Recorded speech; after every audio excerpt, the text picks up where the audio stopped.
What is up, everybody? It is the Fantasy Endgame. I'm Pierre, he's Chris, and you might notice we have a third of the trio here now with us. Special guest. We've been waiting for this for a while. We've been leading up to it, and here it is, Matt Harmon of Reception Perception and Yahoo Sports. So we've been talking it up. We've been talking about Reception Perception. Now you guys get some insight onto the thought process and hopefully some secrets heading up to draft day, which is, man, what, just days away now. It's hard to believe, NFL draft. So first of all, big thank you, Matt, for joining us.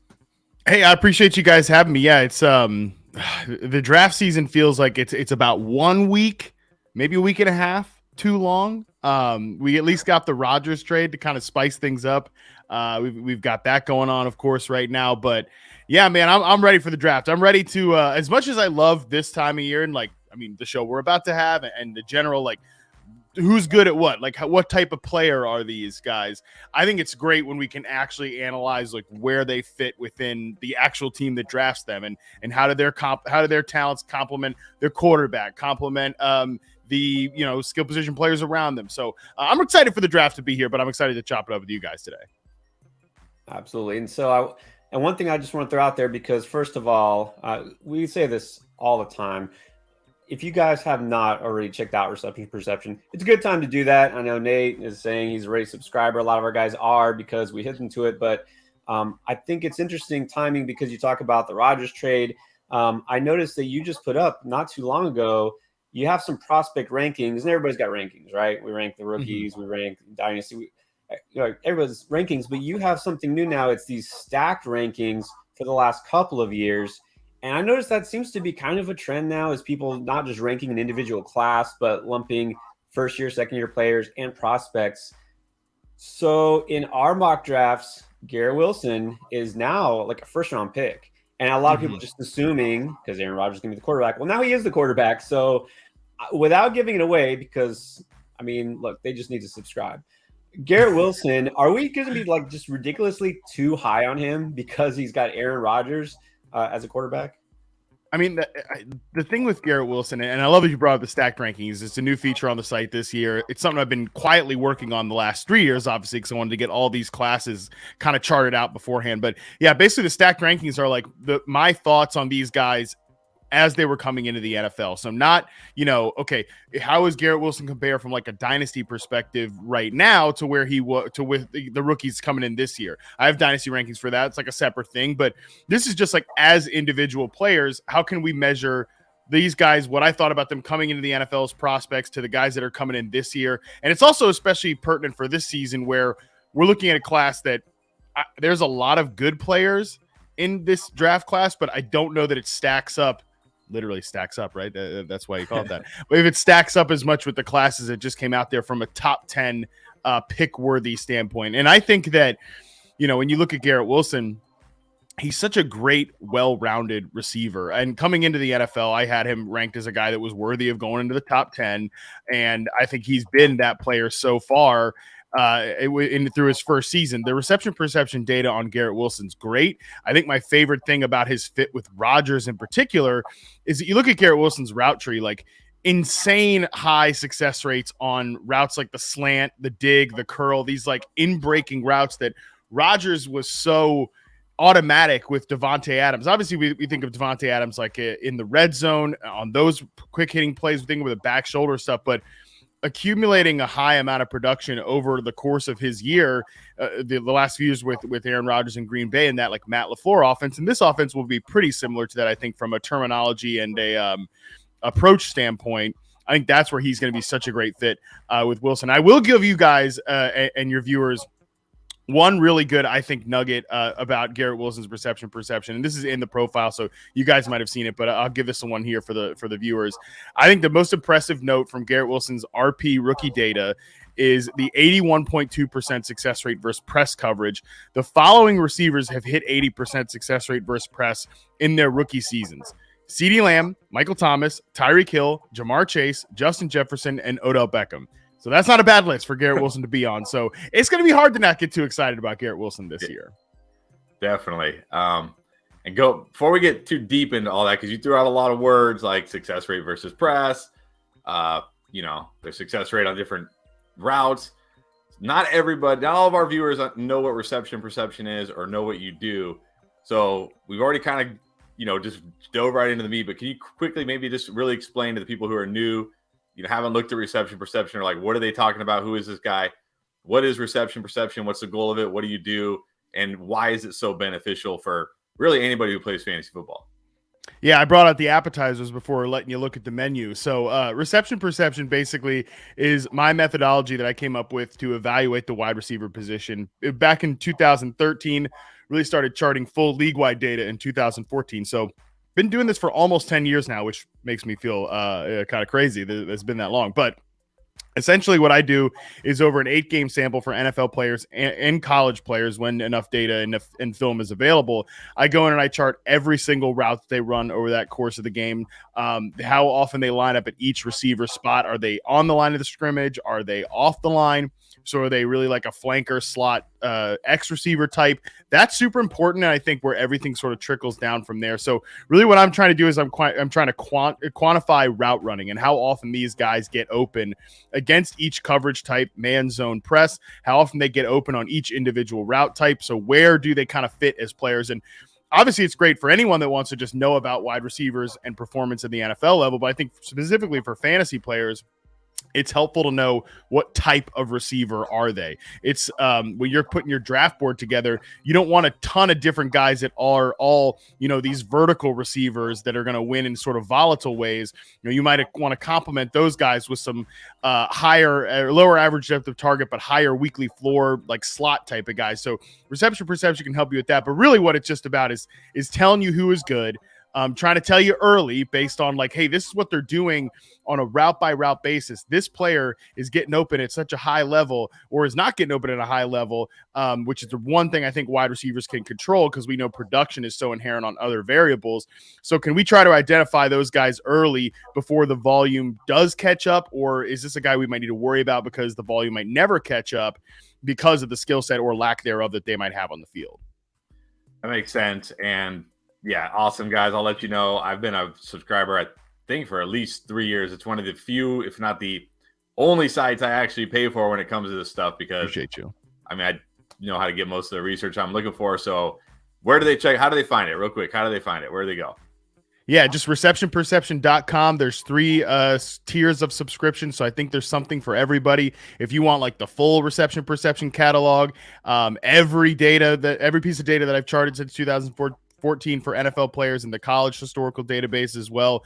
You can get those, or you can just want to see the profiles or something for that too. We got a Discord, everything going on there. So yeah, receptionperception.com is the place to find it all. Also link in the description, by the way, if you're watching this afterwards. There you go. Now, of course, we're going to get to the specific players, the prospects, the guys who are about to become NFL players. I first want to throw this out there because, talking about, especially going back to that stacked rankings, how strong so far from what you've done, like how strong of a correlation do you see between how a guy charts out in college and how that translates to the NFL? Do you feel like it's pretty stable? Like, for example, you're really high on a guy coming in, maybe some people have questions about size and whatnot. I mean, you feel like it's pretty reliable methodology. Obviously, you could just stick with it. But like, what are the things that people should look for? Like, oh, this guy killed in college. He was able to beat man. He was able to get open. And what happened? So can you talk just a little bit about that? Yeah, that's a great question. I think especially when you're dealing with college data and trying to translate it to the NFL, a couple of good examples from last year's draft class. And this is where level of competition is such a huge thing. Sky Moore, great example. Sky Moore, was like number 1 or number 2 in like success rate versus man, zone, press, and I kept getting asked questions like, well, would you rank him over these guys that don't have those high success rates? And no, even though the success rates are really high, you got to remember that Garrett Wilson, Chris Olave were going against like big time competition as Ohio State receivers. From 2 classes ago, Devontae Smith had these great success rates, and he's doing that, in the SEC, winning the Heisman on Alabama. So there's some of that like context that needs to be provided for a guy like Sky Moore or a guy like Jalen Tolbert last year, who had Tolbert not as much, but definitely the Sky Moore example is a great one because he had these outrageously high success rates. But you got to remember, he's going against guys that might be working at the grocery store in a few months, or they're going to be pharmacists or something like that. They're not like future NFL players. So that bit of context is needed. And that's why I kind of wanted to come out with this stacked ranking board. So for guys like that have those high success rates, I don't want people to see that and then just like rank them over some of these guys that might have lower success rates, but might be doing that at a different level. And really, I think the great benefit of the methodology when we're talking about college to NFL translation, because NFL, the level of competition is different cornerbacks, different defenses are better than others, but for the most part, it's pretty flat. Like, I feel really good about projecting guys once you get their year 1 NFL data.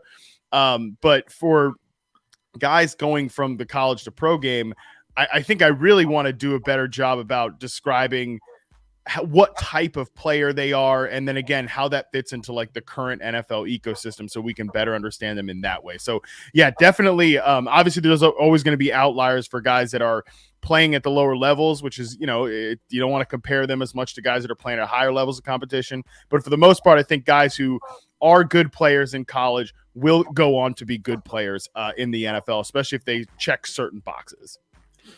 Yeah, and that's the tricky part, right? There's so many variables, but especially it's like you do have to consider level of competition, but you can't just write off those small school guys. But at the same time, just because a guy, played at Alabama doesn't mean he's going to smash in the pros. We've seen that over and over again. Right. I'll tell you, those guys that Sky Moore was, smoking in college, I know, where they are now. They're in the XFL. So, I know that San Antonio's an XFL team. I've had the misfortune of watching a couple of those games. Yeah, it's not quite the same. Not the same. Not the same. All right, so we have about 1,001 questions, but we're going to try to keep it short. So let's get to our first one. Chris, go ahead. Yeah, so actually this is good because I really like, one thing I do like this year that you've been talking a lot about is, at least it seems to me like you're doing it more this year, is where the receiver lined up, however the field, and kind of what their role is at the next level, which I think is super helpful because, like you said, not everybody's just an X receiver that can just play on the perimeter of the line of scrimmage, snap after snap. Different guys have different roles. And I think we've seen in the NFL, you don't need to be that type of receiver anymore, right? You can be a slot receiver, you can be a flanker, and everybody can have success. So there seems to be kind of like a top 3 consensus with Jackson Smith and Jigba, of course, Jordan Addison, Quentin Johnston. And then I know Zay Flowers is starting to get some steam, but it seems like those 3 guys in most people's rankings are in the top 3 in some order. So if you had to pick one of those guys who is the most likely to succeed at the next level and be a wide receiver 1 in fantasy, and one of those guys who's most likely to bust, who would you pick? I think number one, the alignment stuff is so important because everything does trickle down from there. Great example of that was, when I started kind of working that in my brain, was the 2018 Pittsburgh Steelers team with Juju Smith-Schuster and Antonio Brown. And, we're guilty of this when we play fantasy because everybody is just WR. Like, that's what's next to their name. That's the position they play. But some of the efficiency metrics for Juju were like better than Antonio Brown, like yards per target, yards per route run, stuff like that. It's like, is Juju catching up to Antonio Brown? And my point to people back then was like, they might as well be playing different positions between being like an X receiver, number 1 guy like Antonio Brown, and like a big slot short area guy who could run after the catch like Juju. It's like, we shouldn't even really compare those guys to each other because they're just doing such different things. But the the welcoming of the big slot receiver and like guys like Juju who are built over 6 foot, over 210 pounds, those guys being able to be slot receivers have opened up like a new possibility for more players to be more productive, and also just like more guys to be out there on the field that might not have fit the old thresholds. And because I think if you take a guy like Juju and he's a bigger player, throw him out at X receiver, I think he would have been a terrible NFL player. It wouldn't have worked. But because of that role, he was able to do really well for a long time now, I think, at this point. When you look at this draft class, I think Jackson Smith and Jigba, who's my answer to your question of who's the safest, who's the guy that I feel the best about turning into like a high-end wide receiver, I think he sort of ranks in a tier of his own when compared to the rest of this class. And you'll see that on the stacked rankings on the site as well.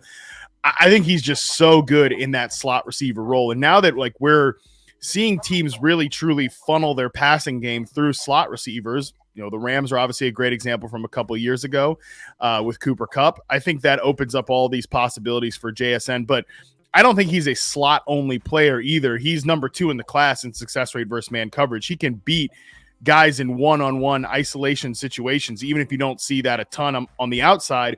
I think it's pretty easy to translate that to the NFL, at least in a flanker role, and then likely a guy who's still going to line up inside in like a 40 to 50 to 60% amount of his routes and snaps and everything. So he's the guy that I feel the best about.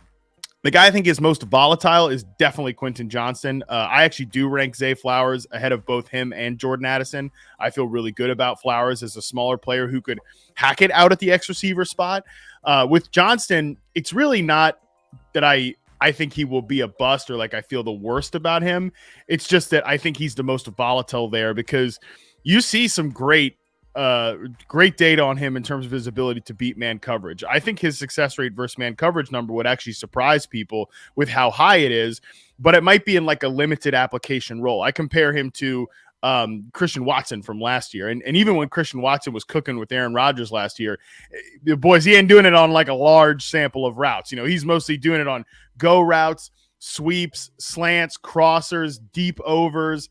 He's not running a full nuanced route tree, but these guys don't have to do that to be big time playmakers. And you also had, I think, some of the similar questions with Christian Watson that you have with Quentin Johnston, and that they have troubles at the catch point. They can be inconsistent overall as catchers in contested situations. The ball skills are not all the way there, but they're really freaky after the catch. Both guys are that way. So, you know, again, I think Johnston will be, like, if I had to bet, I'd bet on him being a successful NFL player, but I'd give him the most volatile because I'm not sure that, I think some of the flaws and some of the learning curve stuff might be enough to hold him back from the true like wide receiver 1 type of ceiling, if that makes sense.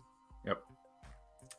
Definitely makes sense. Now, a guy that isn't in that conversation as far as top 3 or even 4 and won't be there, I don't think, in the green room on day 1 of the draft is Jalen Hyatt. Now, obviously, the Biletnikoff Award winner put up some crazy stats. And like when you watch his film, and I kind of got guilty of this, falling in love with him after watching all those highlights because there's a lot of them. Yeah. Yeah. And then I saw his reception perception profile. I was like, okay, what? I'm missing something here. But he's a really unique case because you talked about where they line up, how they line up, and his is very odd. That offense, the way they used him, talking about stacking, and there's a lot to this, but can you kind of unpack that for people who don't know the Hyatt situation? Oh man, I mean, where to start? The Tennessee offense, my co-host on the Yahoo podcast I do, Charles McDonald, he calls it the Looney Tunes offense, or we've been calling it that the last couple of weeks, because it's just like, and this is, I will promise to not go too in depth on this, but it matters a ton that the field is literally different in college football than it is in the NFL. And I think we forget this all the time, that the hash marks are wider. So it affords you to have all of this space on one side of the field. So what you'd see Tennessee do, and a lot of college offenses, as they should, take advantage of this, because you're right, man, like watching the highlights and even watching Tennessee on Saturday, like watching them play offense is fun, and they win a bunch of games and they put up great numbers. That's the goal of college football, not how do we develop these guys for the NFL? That's like a side quest type of mission or whatever. And really the college coaches, it doesn't even matter. Like if your guy goes to the NFL and he busts, it doesn't matter if you win games in college. So Tennessee's like an extreme example of this, though, that if the ball's on this hash, they'll line the receivers up all the way on the other sideline in a stack formation. And Hyatt's usually that backside guy in the stack formation in the slot, but it's impossible to cover that basically while also trying to worry about the run game, while also trying to worry about the quarterback run game too with Hendon Hooker. So it just puts defenses in a real bind. So you see Jalen Hyatt on the highlights and he's like wide open on these deep routes because the defenders just, you literally can't cover it unless you run it absolutely perfectly. So Jalen Hyatt, though, as a player, You're right. There are tons of flaws. The reception perception profile is not great. 4th percentile success rate versus zone coverage, 42nd percentile success rate versus man coverage, and really the route he excels on like 2 routes. Right? It's the 9 route and it's the quick flat route, which that's great. I mean, he can make plays on those in the NFL, but again, is he going to be a limited application player? Because it's so hard to look at him when he's running, more so traditional NFL routes, which also isn't a ton, but like. He's not a good route runner. He's not a good separator on dig routes, on curl routes, these routes that are going to be base NFL routes, slant routes even. He'll get muscled up by guys when he's close to the line of scrimmage. You just don't get a ton of good reps of him running real true traditional NFL routes. So, again, he could be a really good player and really useful NFL player while never being a guy that you're going to throw 100 targets at or anything because it's too volatile. So I saw Josh Norris of Underdog Fantasy compare him to Ted Ginn. And I know people think like, oh, gross, Ted Ginn. I mean, you're a Dolphins fan. You got the Dolphins hat in the background. Yeah, don't remind me of Ted Ginn. So the thing is, like, Ted Ginn went 9th overall, so right. He was a bust. But he ended up having a few good seasons relatively good seasons as like a role player for the Bears, for the Saints, for the Panthers. Like, I think Jalen Hyatt could be a guy that gets like 700 yards a season and makes a bunch of big plays, but that's not going to be great if you draft that in like the first round or the top 10 certainly, or if you make that one of your first 5 picks in a rookie draft in Dynasty. Yeah, well, hopefully Hyatt can be a good kick returner too, like Ted Ginn, and that'll salvage some of his value. But he's definitely not going top 10 like Ted Ginn, so that's good. No, and actually, I talked about it in the beginning, how reception perception has sometimes changed my views on a player one way or the other. And Hyatt was one of those guys who, before I saw his RP profile, I was like, man, look at Pierce, look at these highlights. Look at this guy. Oh my gosh. Like, not many guys in this class can do that. And then I saw his RP profile. I'm like, okay, maybe he, not as high as him as I was. And we've talked a lot about, these, seems like in this class, there's a lot of like these smaller flanker receivers, not a lot of true X receivers in this class, outside of Quentin Johnson, of course. If there was going to be another wide receiver who was going to become a successful NFL wide receiver in that X role, is there anybody, you even see anybody in this class? And if so, who would it be? Yeah, I think the 2 other X receiver prospects for me are Cedric Tillman and A.T. Perry, and I'd put them in that order.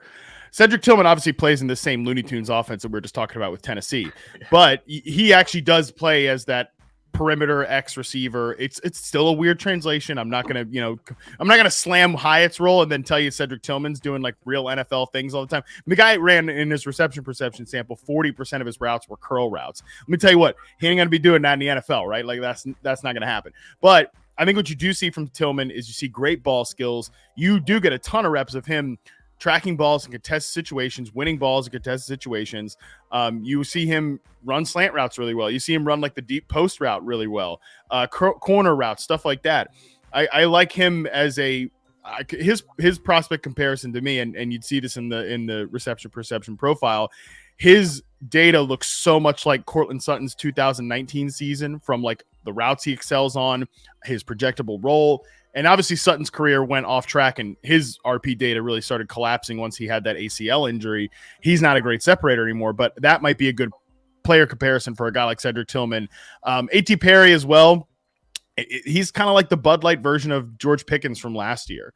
A guy who wins on the line of scrimmage. He's going to be a pure X receiver. I like the way he moves in short routes, like the slant curl against press coverage. That was George Pickens' thing last year too. I thought he was almost a little overrated as a vertical threat, but he was really he moved like an NFL X receiver on slants, curls, and he had the third best. George Pickens had the third best success rate versus press coverage among the prospects from that last year's class.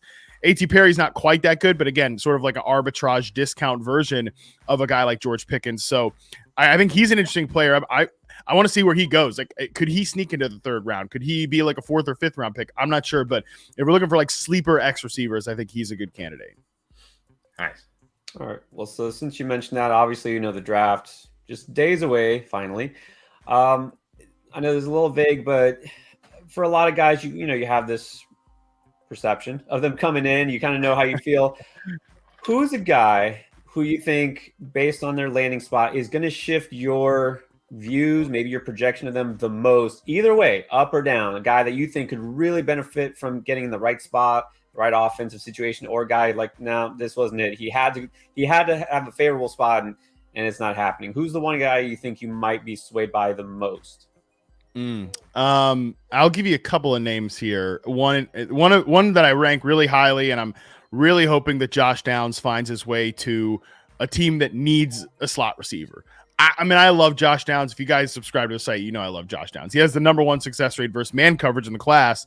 So while that's great, he's still 5'9" and like 170 pounds. So he's probably going to be a slot receiver, although I think he shows you the ability to be on the field in 2 receiver sets. Like he could line up as your flanker. You know, the Raiders kind of moved on from Hunter Renfrow, I think, in a lot of different ways, but they used the John Gruden / Rich Bisaccia coaching staff that final year in Las Vegas. We're okay putting a small guy like Hunter Renfrow out in 2 receiver sets. I think Josh Downs could be that type of guy.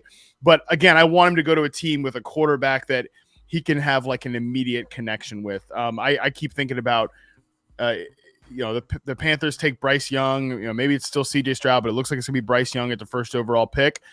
39th overall, just take Josh Downs as a guy who's going to be your slot receiver in between 2 X receivers that we have separation questions with.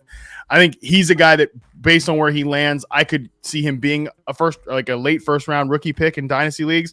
I could see him maybe being more of like a mid-second, just based on the other guys on that depth chart and where he might slot in, literally. Another guy is Marvin Mims. Mims is a guy I know has like big time fans on fantasy Twitter because he checks a ton of boxes analytically, like a market share, stuff like that, yards per team pass attempt, stuff like that. He's a guy though, I think probably fits in as a speed slot receiver, sort of like T.Y. Hilton was at his prime, John Brown was, and like the longtime diehard reception for reception fans know how much I love John Brown. So that's a compliment when I say that. But like I want to see him on a team that, like the Chargers or something, that need a speed receiver. And he could potentially get on the field like early there. So those are 2 guys I think, based on where they land, I would probably move around a little bit: Josh Downs and Marvin Mims. All right, well, I'm happy to hear you say Josh Downs. I'm a big Josh Downs guy. I hope he love Josh Downs, man. Yeah, I hope he lands somewhere good. And like you said, I think in today's NFL, there's size issues, but it doesn't concern me as much as it would have maybe 20 years ago or so. So I think there's a role for him. Kind of piggybacking on that a little bit. I did want to ask, because I know, reception perception is, I think, obviously an incredibly valuable tool and a valuable piece, but it's not, there's more to it, right? So how much do you, at the end, like after the draft here, and we know where all these rookies are playing, how much do you weigh the reception perception data and the research that you've done versus, say, their combine measurables, their size, their landing spot, all that? Like, how do you put it all together and say, okay, this is how I feel about this player now? Yeah, I think when and it's so hard to say because situations change so quickly in the NFL. I was just talking about Hunter Renfrow is a great example. At the end of that 2021 season, you're feeling great about Hunter Renfrow. Like, man, this guy showed he could do a little bit of everything.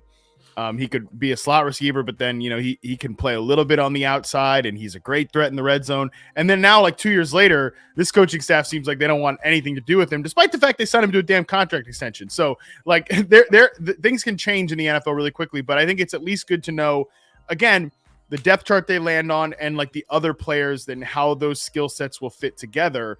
A.T. Perry, to come back to that one, if he lands on a team that has, like Tampa Bay or something, has an established X receiver on the team. Tampa Bay is maybe not the best example because Mike Evans, he could be gone at some point, but like that's not a landing spot I love, just because there's a guy that's already filling his most optimal role. But that's sort of how I think I look at it from like a post-draft landing spot. And yeah, I mean, athletic measurables, height, weight. I just put an article up on the site from my buddy Josh Scott, who's done some great data research on reception perception data. Height and weight aren't like necessarily a precursor of who you are as a player. Like, you can still be a great man coverage beater if you're small. You can still be a great man coverage beater if you're a bigger receiver. Like, you guys get open in different ways, and then that translates out to the success rates and the RP data.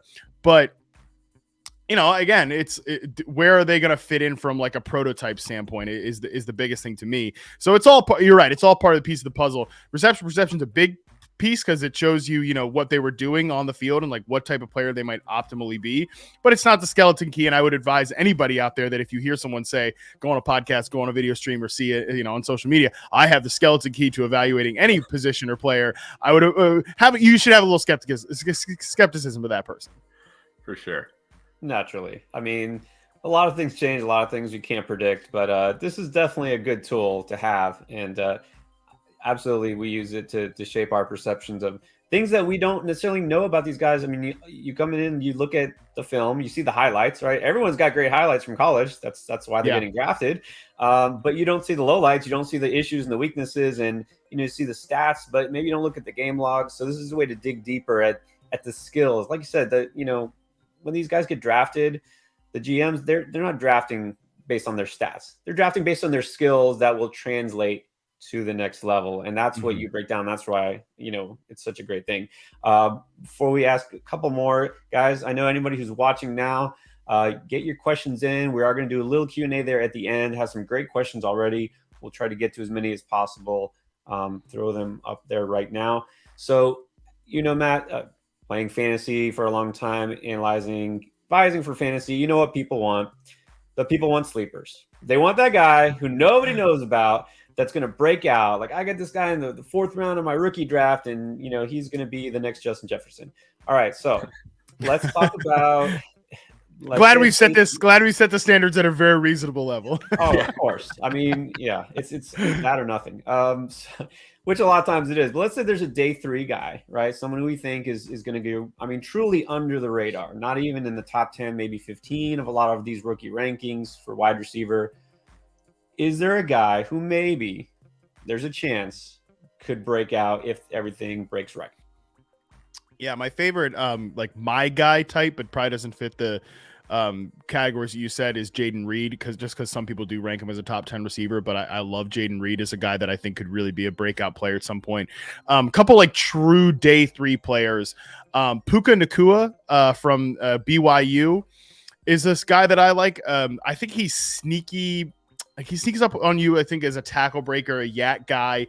He showed some ability, and he will be in the rookie roundup on receptionperception.com, which was going to post today, but Aaron Rodgers kind of ruined that. So we're going to post that probably tomorrow morning or maybe later tonight. Little mini samples on guys that are going to be these day 3 picks. Puka's a good one because I think he shows you an ability to beat man coverage. He shows you really a ton as a tight physical coverage player that can still win contested catches.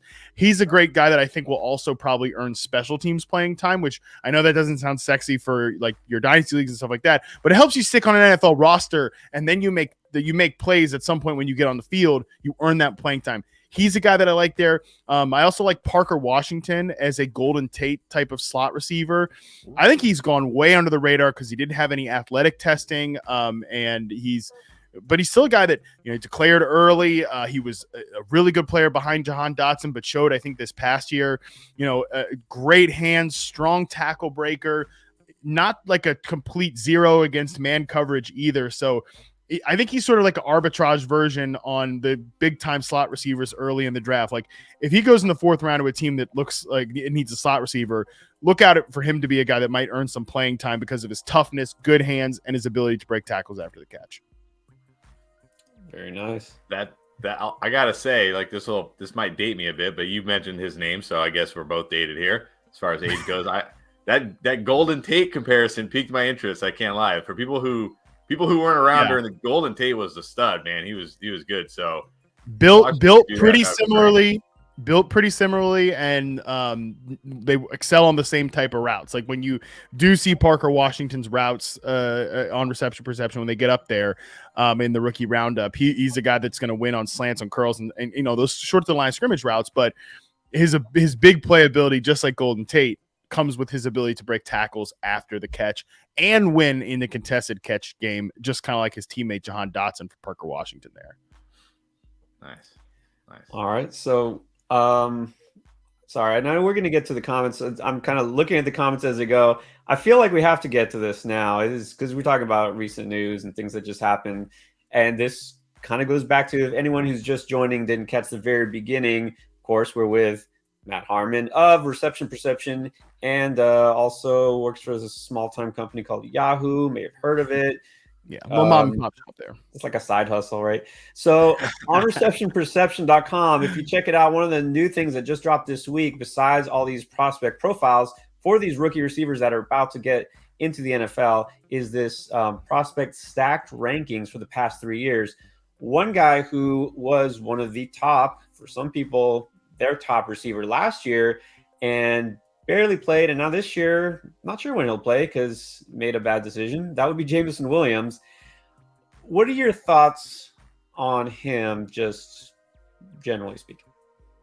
Yeah, man, God, I'm on a streak here with like breaking NFL news and finding out at the worst possible times. Like I was flying to a wedding this weekend in Wisconsin. It was one of my buddies used to work at NFL Network together.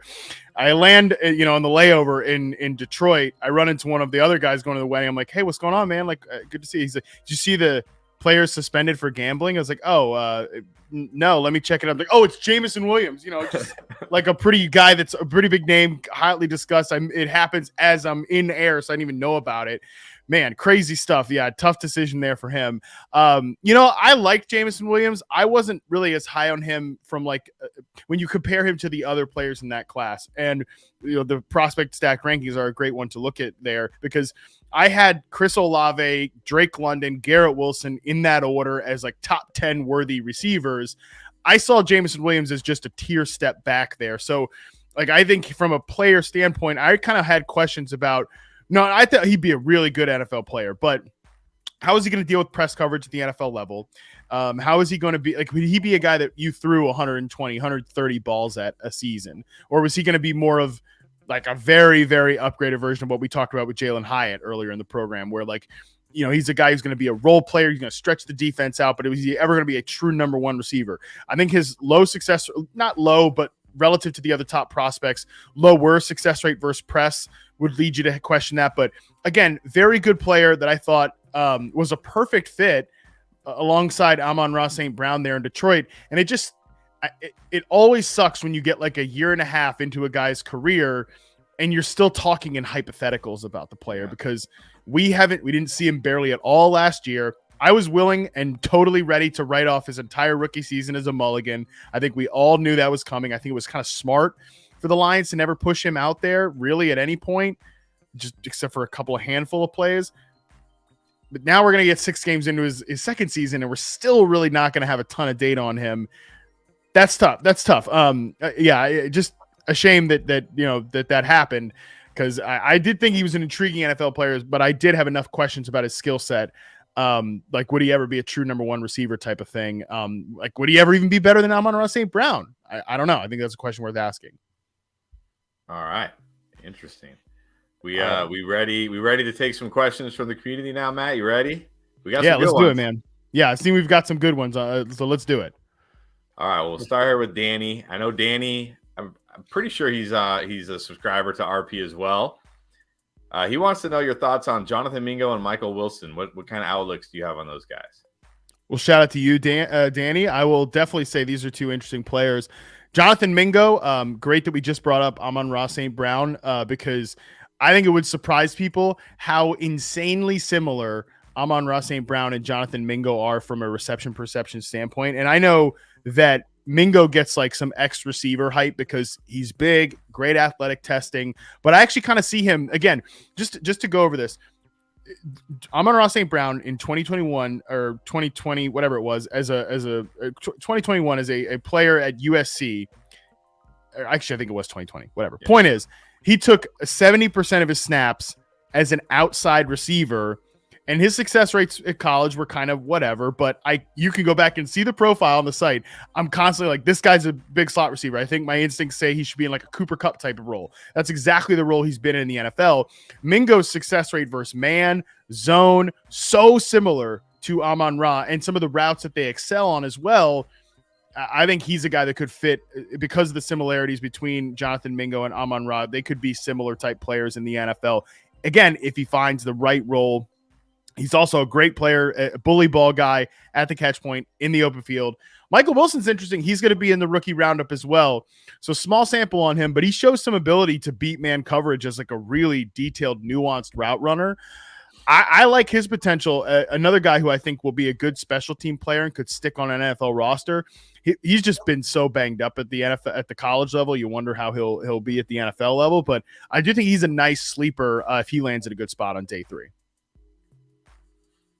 Very good. All right, let's get Young Money was I think the first one on here. We put his question up. All right, and Young Money, like Chris, a fellow Commanders fan. All right, so here we go. Which situation we have? I don't know, a couple of Elijah Moore questions. Yeah. I've been irrationally high on Elijah Moore a couple of years. I was kind of celebrating when he got out of New York, so we'll see what happens. But he's asking about a situation that we like better for Elijah Moore, Deshaun Watson in Cleveland, or staying with Aaron Rodgers. That's interesting. It's a good hypothetical. I think I was definitely interested to see him with Aaron Rodgers. I think, though, the farther we've gotten into the, we'll call it courtship of Aaron Rodgers, like what the Jets have done with their receiver room, it kind of shows you that I think they're expecting to still be pretty similar from a structural and play calling perspective to what they were last year. Like they're going to want to be a run heavy team and have Rodgers be not a game manager, but a really efficient low volume passer. Like I don't think this is like, they don't have the receivers right now for this to be Aaron Rodgers is the Peyton Manning Denver Broncos type version where he's throwing the ball over the yard and breaking a ton of records. So I think from like a play calling perspective, I know there's a lot of rumors and talk about Cleveland potentially opening it up with Deshaun Watson in Cleveland this year. I think that's possible just because, I'm not like Deshaun Watson's not a sympathetic figure. These are problems of his own making, but like the fact that he didn't have a lot of time with he didn't have a full off season. He obviously didn't have a full regular season. Like maybe one regular non-newsy off season will be better for him because he was a disaster last year. I mean, one of the least efficient quarterbacks in the NFL. It was one of the worst quarterbacks in the NFL when he played last year. And Jacoby Brissett was a very efficient passer early on in the season, so you can't really blame it on the situation. But I would say I kind of like this landing spot for Elijah Moore better just because. And I didn't move him up or down in my dynasty rankings based on. I've kind of kept him where he's been throughout because I still really believe in the player as well. This is a landing spot where he could easily be the second receiver on the depth chart there. Amari Cooper obviously I think is a volatile player, but a reasonable top target on a team. And like Donovan Peoples-Jones is a nice receiver, but he's probably just a guy. I think Elijah Moore gets on track here with the Cleveland Browns. I really like this landing spot. Yeah, and to follow up on this, what do we do with David Bell now? You're kind of banged if you have David Bell. His rookie year his in-season rookie report data, not good. He was a guy that didn't beat man coverage in the collegiate level, was a zone beater. He was going to have to be a big slot. I don't see how he gets on the field now in 3 receiver sets with Cooper, a guy that you want to probably not play as an X receiver all the time, but could like move around pre-snap. He can do that stuff. Elijah Moore's a guy you're going to line up in the slot a ton. Even Donovan Peoples-Jones had some slot receiver reps, more so back in college. But yeah, I think you're kind of bagged if you have David Bell at this point. Yeah, I mean, I got him in one dynasty league. I had to ask, but that's kind of how I felt. I felt like, oh man, oh well. Yeah, but I like Elijah Moore. I'd rather Elijah Moore ball out in Cleveland than David. Oh yeah, Bell, same. Yeah, that's and why then we got one here from Nate, who I know is for sure an RP subscriber, long time, huge supporter of our channel as well. So shout out Nate. This is a great question. Also, what routes do you most like seeing a wide receiver being able to run, and which ones are you quicker to dismiss? Yeah, I wouldn't say there's any that I'm quick to dismiss. There's definitely players. I think for a guy like Kadarius Toney is a good example that. This might not like if he's only winning in these like kind of Mickey Mouse, Looney Tunes, gadget type receiver routes, closer to the line of scrimmage. I don't love those guys as much as I love like true outside route runners. So that's just one thing there. That's not necessarily, but like specific routes on the route tree. I think this is probably not an answer that everybody's going to love, but like it depends on the player, right? It depends on are they like what type of role are they going to play? If you're going to be a X receiver prospect, you got to be able to run vertical routes because you got to stretch the field there. You got to be able to like stack defenders on vertical routes like the 9, the post, the corner. You want to see that, the out route, the dig route, those intermediate routes, out routes, dig routes, curl routes, comebacks. Those are like base NFL routes along with slants as well. So you'll hear me talk about that a lot, like base NFL routes. Like these guys that every receiver is going to have to run if they're going to want to be a highly targeted player. Now, if you're a slot player, I definitely want to see you have a high success rate on slants, curls, stuff like that. But like flat routes that break to the outside, those are going to be important too if you're going to be a high volume, like more than just the bunny hop, pop gun slot receivers. Those are important. So yeah, it does kind of depend on the role that these receivers are going to play. I wouldn't say there's any I straight up dismiss, but players that have these like high yards per route run or yards per target, but aren't running like those base NFL routes, I tend to dismiss or discount those players a little bit.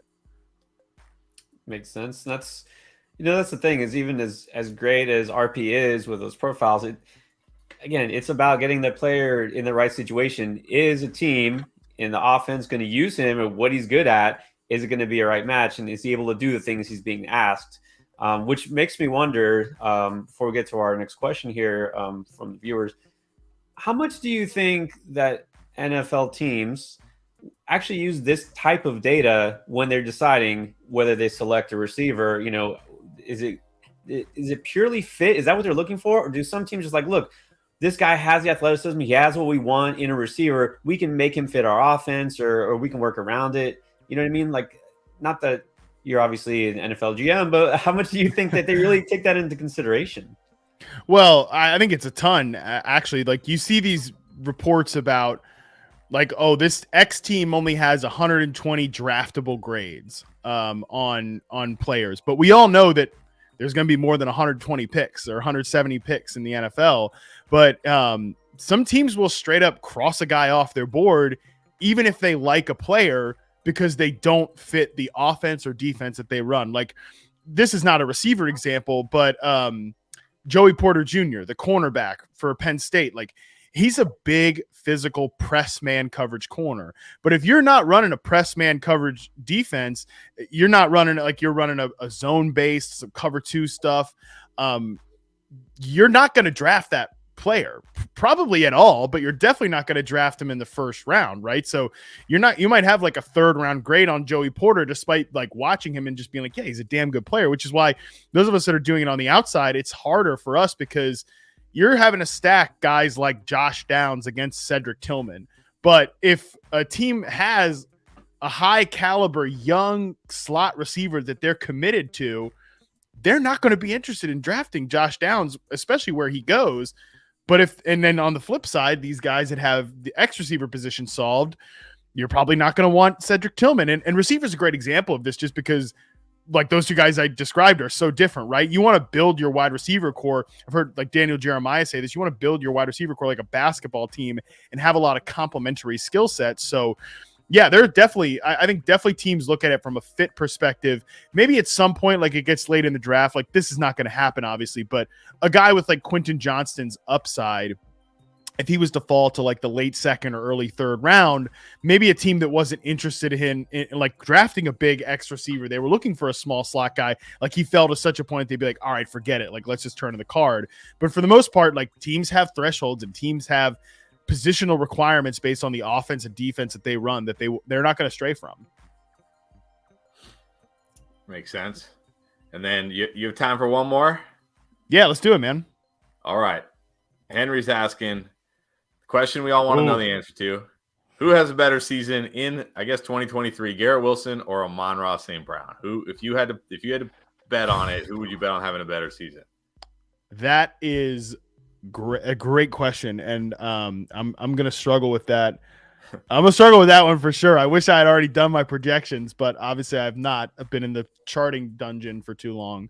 Man, I'm waffling here because I think Garrett Wilson has legitimate superstar ceiling, and I've always been a big fan of Amon-Ra St. Brown. I think if I had to bet right now, I would probably say St. Brown, just because I love the player. have always been higher than consensus on St. Brown, both as a draft prospect and because of what I mentioned earlier in the Jonathan Mingo discussion. Like, I thought he would be a great big slot receiver. He ended up being even better than I thought he was going to be. And as a rookie, his reception perception data was pretty awesome for that big slot receiver role. And I think he showed you last year that he could beat like man coverage at maybe a Cooper Kupp type of rate. So I think that you're looking at him, as one of the best young receivers in the NFL. And we already know the relationship and dynamic between him and Jared Goff and that quarterback relationship. So I would say that those guys are probably going to be like right back to back, maybe very close in rankings, but give me St. Brown in terms of a better fantasy season right now. All right. Well, appreciate it. Yeah, that's definitely a tough question. And hopefully when we have you back on the show closer to the season and we could talk about some more of the vets and the second-year wide receivers, I'm going to ask you about Garrett Wilson and another rookie from last year. I think you know who it is, because I think I think you might be on the side of me, but we'll see. But I'll kind of throw that out there as a kind of a teaser. Perfect. For future. Oh yeah. That class is fun. And that class will be up on the site May 8th will be when the last year's rookies and their full pro. Some of them are already up there, like Garrett Wilson, Chris Olave, because they had quarterback changes. But like Drake London, not that there's not going to be anything on Jameson Williams, obviously. But like those guys will be up on the site pretty soon, so we got that to look forward to for sure. Once again, you want to tell everybody how they find the site, how they get on there. Guys, go check it out. Definitely do it. Let them know how they do it again. Receptionperception.com. You'll find the subscription page there. There's a ton of, I really think you'll like it. If you like receivers, you'll like the profiles, you like the sortable data tables, the new rankings, everything like that. It's definitely a good time to get a sub to Reception Perception before the draft kicks off here in just a matter of days, man. I'm very excited. Matt's being humble. You'll definitely like it. It's awesome for sure. Oh yeah, I hope so. It is truly a game changer sometimes for these receivers. You think you have this feeling, and then you look at the data. A lot of people don't like just looking at data. They just want to say, this guy looks great. Like I've got this, this feeling, and you have to dig into the numbers. So yeah, it really has shaped my, outlook on some of these receivers. But we'll see what happens. The draft is just days away. Real quick, before we let you go, what's next then, as we expect on the site? Because we're going to have landing spots for these guys. You're going to put out obviously some updated rankings. Anything else to look forward to specifically right after NFL draft? Yeah, the dynasty rankings will get a full refresh with the rookies. Again, that stacked rankings board will not change. That will just be like how I viewed these guys as prospects. Then obviously these guys, once they get to the NFL, then they'll all go into the dynasty rankings that are currently already up on the site. But yeah, it'll be all of those dudes will be in that as well. All right, awesome. Well, Matt, it's been an honor, and if you're willing, let's do this again. We could talk receivers every day, all day. Yeah, no, I appreciate you guys. We'll definitely do this again. This was awesome, and hope everybody enjoyed it, and hope everybody's ready for the draft, man. I'm ready to find out where these guys land and how they all fit. Absolutely. All right, then. Thank you everyone for watching. Of course, again, check out the links in the description below. Subscribe to Reception Perception if you haven't already. Trust me, you will be glad. And of course, check out Matt's work on Yahoo as well. And check us out. We'll be live streaming day 1 and I think day 2 of the draft. It's going to be a marathon, but in a good way. So you won't be tired at the end, although maybe you will be. Depends on who you are a fan of. I'm going to be pretty relaxed because I don't have to worry about who my team is picking in the first round. Just, don't have to sweat it out. All right. Thank you guys for watching, and we'll see you next time.